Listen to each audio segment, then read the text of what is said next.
Hello बच्चों, for BA BSc 6M आज हम तीसरे चैप्टर यानी सिंपल हार्मोनिक मोशन के कुछ बचे हुए क्वेश्चंस को करने की कोशिश करते हैं। लास्ट के 6 क्वेश्चन की मैंने PDF फाइल भी भेजी है। इसके अलावा भी अगर आपको कोई क्वेश्चन की सलूशन की ज़रूरत हो तो आप व्हाट्सएप पे मेरे को मैसेज करके मुझसे पूछ सकते हैं। सबसे पहले तो हमारे को SHM की कुछ रिजल्ट्स जो कि आपने बहुत पहले पढ़े होंगे वो आपको पास ध्यान होने चाहिए। मैंने पहले भी इनको भेजा है। फर्स्ट पेज वही हमारे पास समरी ऑफ द रिजल्ट्स भेजा है। इसमें मैक्सिमम जो मेन हमारे पास रिजल्ट्स है, मैक्सिमम वेलोसिटी जो है एट द सेंटर आती है at a distance x from the mean point is given by v square is equal to mu into a square minus x square. Equation of the motion of the SHM from mean to extreme होता है x is equal to a sign root mu t and x is equal to a cos root mu t. ये from extreme to mean होता है। Maximum acceleration हमारे पास mu into a के बराबर आता है और मैक्सिमम वेलोसिटी है जो कि हमारे पास एट द सेंटर पे आती है रूट म्यू इंटू a हमारे पास एम्पलीट्यूड आता है। और most important formula time period t 2 pi बटे में रूट म्यू और n क्या फ्रीक्वेंसी है हमारे पास which is the number of the complete vibration in 1 second. या हम कह सकते हैं time for the n complete vibration is equal to 1 second है। तो time for the 1 complete vibration 1/n बन जाएगा जो हमारा टाइम पीरियड आएगा। तो इसलिए हम कहते हैं t बराबर है n/n के। इसके बाद हम जो है वापस अपने क्वेश्चंस पर चलते हैं। जैसे क्वेश्चन नंबर 19 है, इसमें कुछ क्वेश्चन 19 से लेकर लास्ट के 6 क्वेश्चन है यहाँ पे हमारे पास 19 से लेकर 24 तक। इसमें कुछ क्वेश्चन इंपॉर्टेंट्स भी हैं, अपने आप में यूनिक भी हैं। जैसे क्वेश्चन नंबर 22वां मिलेगा आपको। 19वें क्वेश्चन की बात करें तो बहुत सिंपल सा क्वेश्चन है। इधर का हमारे पास if the displacement of a moving particle at any time t is given by the equation x is equal to a cos kt, जब हम b sin kt हमारे को प्रूव करना है पहले पार्ट में कि हमारे पास ये मोशन जो है SHM की है और दूसरे पार्ट में हमारे को a b और k की वैल्यू दे रखी है और हमारे को 3 वैल्यूज़ को निकालना है। Time period, amplitude, maximum velocity and the maximum acceleration. ये 4 चीज़ों को हमने निकालना है। तो 19वें क्वेश्चन की अगर हम बात करें तो x की वैल्यू हमारे को दे रखी है। इसको हम एक बार डिफ्रेंशिएट करेंगे, 2 बार डिफ्रेंशिएट करेंगे, ये फॉर्म बन जाएगी माइनस का k square into x which is the standard form of the SHM जो कि होती है d square x by dt square is equal to minus का म्यू x। तो कंपेयर करेंगे तो म्यू की वैल्यू जो है k स्क्वायर के बराबर आएगी। तो हम कह सकते हैं कि motion given in the equation 1 is in SHM with mu is equal to k square. अब a को 3 ले, b को 4 ले, k को 2 ले, तब x की वैल्यू ये बन जाएगी और म्यू हमारा k स्क्वायर के बराबर है, k की वैल्यू 2 है तो ये हमारे पास 4 के बराबर आ गया। तो पहला पार्ट हमारे पास टाइम पीरियड है 2 पाई बटे में रूट म्यू, तो 2 पाई बटे में 2 बन जाएगा यानी पाई सेकेंड आ गया। बाकी की 3 वैल्यू हमने निकालनी है, मैक्सिमम वेलोसिटी, मैक्सिमम एक्सेलरेशन और तीसरा पॉइंट हमारे पास जो था एम्पलीट्यूड ऑफ द SHM हमने निकालना है। फ्रॉम इक्वेशन नंबर 2 से ये हमारे पास है 3 cos 2t plus 4 sin 2t। तो इसको हम जो है cos a माइनस b की फॉर्म में लिखेंगे। तो 3 को हम पुट कर दें r cos थीटा और 4 को पुट कर दें r sin थीटा, ताकि r स्क्वायर की वैल्यू बन जाएगी, स्क्वायर करके जोड़ोगे तो 5 के बराबर। तो इक्वेशन नंबर 2 बन जाएगी हमारे पास r cos theta minus 2t भी लिख सकते हो या 2t माइनस थीटा लिख सकते हो, इट्स हार्डली मैटर, कोई एक ले ले हमारे पास। फॉर एनी कोई एक ले ले, मैंने r लिख रखा है। आप ऊपर वाला लिखोगे तो नीचे को छोड़ दोगे, नीचे वाला लिखोगे तो ऊपर वाला छोड़ दोगे, उससे कोई फर्क नहीं पड़ेगा। Now for the maximum value of x is the amplitude of the SHM होता है। और इक्वेशन नंबर 3 से x मैक्सिमम कब होगा, जब cos of the angle is maximum और x इज मैक्सिमम, लेकिन cos of the angle is maximum जब cos ऑफ द एंगल की वैल्यू जो है 1 के बराबर हो। इसका मतलब है ये एक्स हमारा एम्पलीट्यूड बन जाएगा जब कॉस ऑफ दिस की एंगल की वैल्यू जो है 1 के बराबर हो। तो ये हमारे पास r इंटू 1 बन जाएगा, यानी r के बराबर, और r हमने ऊपर 5 निकाला है, तो एम्पलीट्यूड ऑफ द एसएचएम 5 के बराबर आ गया। ये दूसरा रिजल्ट है। अब मैक्सिमम वेलोसिटी होती है root mu into amplitude. Root mu की वैल्यू हमारे पास 2 के बराबर है, एम्पलीट्यूड 5 के बराबर है, 10 आ गया। इसी प्रकार एक्सेलेरेशन म्यू इंटू एम्पलीट्यूड होता है, तो 4 इंटू में 5 बन जाएगा 20 के बराबर। This completes the question number 19। इसी प्रकार क्वेश्चन नंबर 20वां और 21वां लगभग सेम है। 20वें को पढ़े अगर हम, तो ये कहते हैं body is attach to one end of the inextensible string end other end moves in a vertical. एक को तो हम जैसे छत पे लटका दे स्ट्रिंग को, और दूसरी साइड का जो हमारे पास सिरा है वो नीचे लटक रहा है, और वर्टिकल जो है मूव कर रहा है हमारे पास, क्योंकि ये हमारे पास एक्सटेंसिबल स्ट्रिंग है, इलास्टिक स्ट्रिंग है, जिसका हमारे को टाइम दे रखा है हमारे पास, जिसका मैं हमारे को दे रखा है n complete vibration for 1 second, and number of time for the n complete vibration 1 second है। तो time for the 1 complete vibration 1/n बन जाएगा, जो कि हमारा टाइम पीरियड आएगा। हमारे को प्रूव करना है कि string will remain the tight during the motion unless this, यानी हमारे को प्रूव करना है स्ट्रिंग जो है टाइट रहे तो एन स्क्वायर की वैल्यू जो है इससे लेस होनी चाहिए। अनलेस लिखा हुआ है, इसका मतलब है string will not, if the string is not tight तो एन स्क्वायर की वैल्यू जो है इससे ग्रेटर होगी। तो इसका string will not remain tight unless this, यानी टाइट ना होगा तो ये भी नहीं होगा, ये नहीं होगा तो क्या होगा, अगर स्ट्रिंग टाइट नहीं होगी तो एन स्क्वायर जो है इससे ज़्यादा होगा। इन दोनों को जो है उसने कन्फ्यूजन करने के लिए लिखा है। इस क्वेश्चन को हम ऐसे भी पढ़ सकते हैं कि prove that the string remain tight if n square is less than this, या हम ऐसे भी पढ़ सकते हैं कि string will not remain tight if n square is greater than this. Unless का मतलब है इसका उल्टा, यानी लेस ना होके हमारे पास। तो क्वेश्चन पे अगर हम चलें तो टाइम पीरियड हमारे पास जैसे मैंने दिखाया, time for the n complete vibration 1 second और टाइम पीरियड 1/n बन जाएगा। लेकिन टी हम जानते हैं 2π/रूट म्यू होगा, तो रूट म्यू की वैल्यू 2πn बन जाएगी, म्यू की वैल्यू 4πn² बन जाएगा। Now the string moving in the vertical line will remain tight. अगर इसका जो है मैक्सिमम एक्सेलेरेशन जो है, जो अगर ग्रेविटी से कम होगा तो स्ट्रिंग जो है टाइट रहेगी, तो इसको हम कह सकते हैं। लेकिन maximum acceleration of the SHM होता है हमारे पास म्यू इंटू द एम्पलीट्यूड, जो कि बन जाएगा 4πa² एन स्क्वायर की वैल्यू लेस देन जी बन जाएगी, एन स्क्वायर लेस देन ये बन जाएगा। बाकी चीज़ मैंने ऊपर के लिए हमारे पास जो है एक्सप्लेन किए हैं। सेम हमारे पास क्वेश्चन नंबर 21वां है।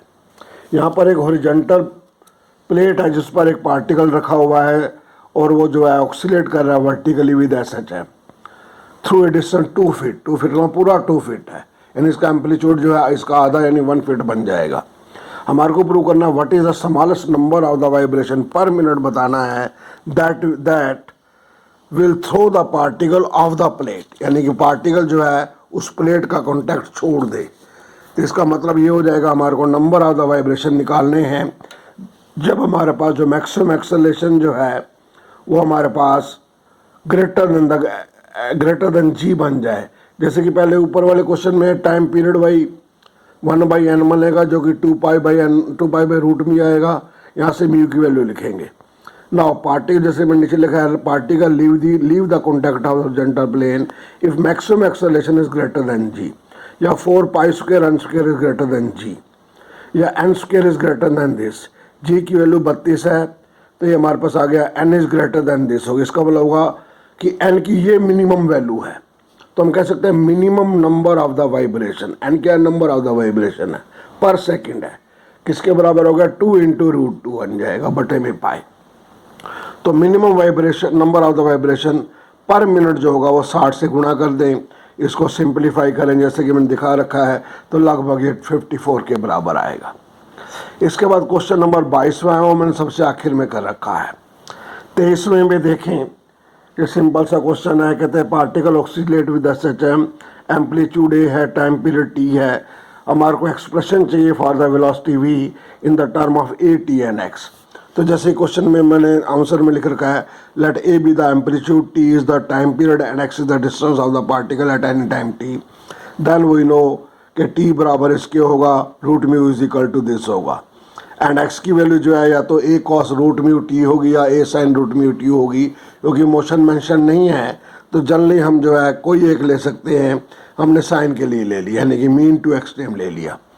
अब हम मान लिया v is the velocity of the particle at any time t at a distance x from the centre, हम तब हम जानते हैं v स्क्वायर बराबर होगा mu into a square minus x square. Mu की वैल्यूज़ को अगर हम पुट कर दें तो ये रिलेशन आ जाएगा which gives the expression of the v in the term of the A T and x. आगे हम चले फ्रॉम इक्वेशन नंबर 1 से v स्क्वायर की वैल्यू ये है, इसमें x की वैल्यू पुट कर दी, सिंप्लीफाई किया, इस फॉर्म में आ गया। हमारे को वैल्यू निकालनी है 0 to t integration v square d t में, तो इसमें वी स्क्वायर की वैल्यू को पुट करें, हमारे पास इस फॉर्म में बनेगी 1 प्लस कॉस थीटा बटे में 2 कॉस 2 थीटा बटे में 2 की फॉर्म में लिख देंगे, 2 बाहर आ जाएगा, 2 पाई स्क्वायर हो जाएगा, इंटीग्रेट कर देंगे, हमारे पास ये आ गया।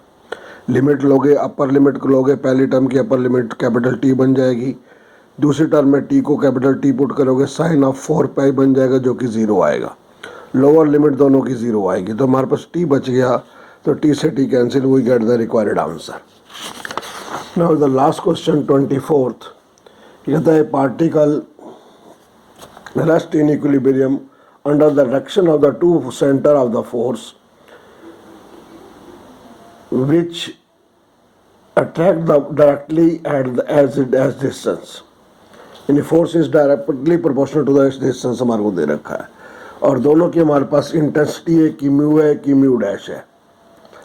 The particle is displaced slightly towards one of them, हमारे को प्रूव करना है time for the time period and time for the one complete vibration is over this.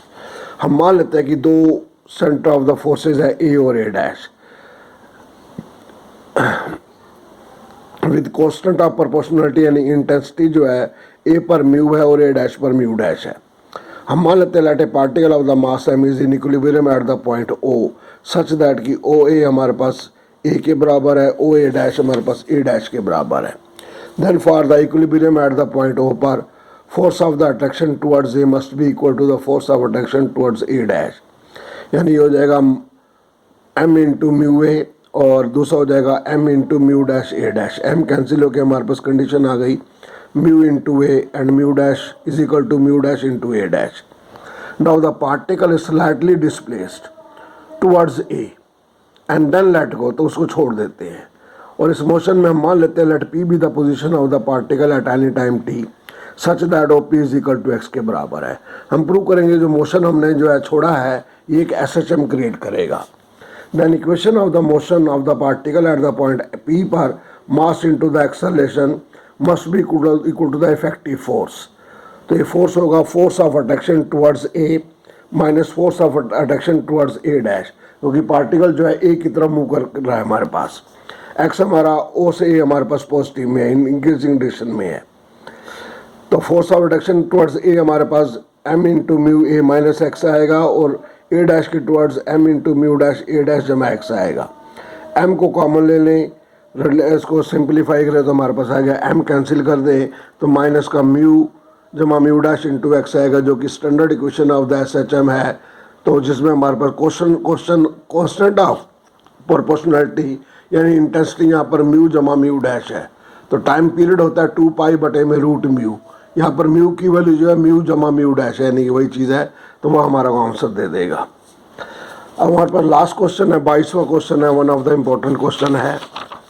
इसको अगर हम पढ़ें, ये कहता है if in SHM u v डब्ल्यू be the velocity at a distance a B c from a fix point on the straight line which is not the centre of the force, ये clear note है हमारे पास। Show that the time period T is given by the equation this. हम मान लेते हैं let D be the fix point है and O is the centre of force है, सेंटर ऑफ SHM है, सच दैट ओ डी हमारे पास D के बराबर है। मान लेते हैं कि capital A B C are the three position of the particle moving in SHM with velocity u v and W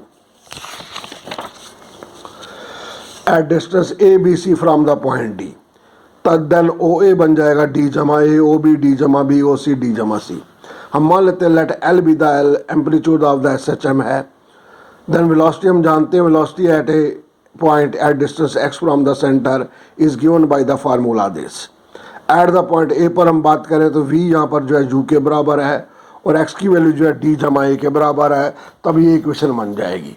cross multiply करें, इसको खोल दें तो इसको जो है सिंप्लीफाई करें तो इस फॉर्म में आ गया, यू स्क्र बटे म्यू जमा A square 2ad D square minus L square is equal to 0।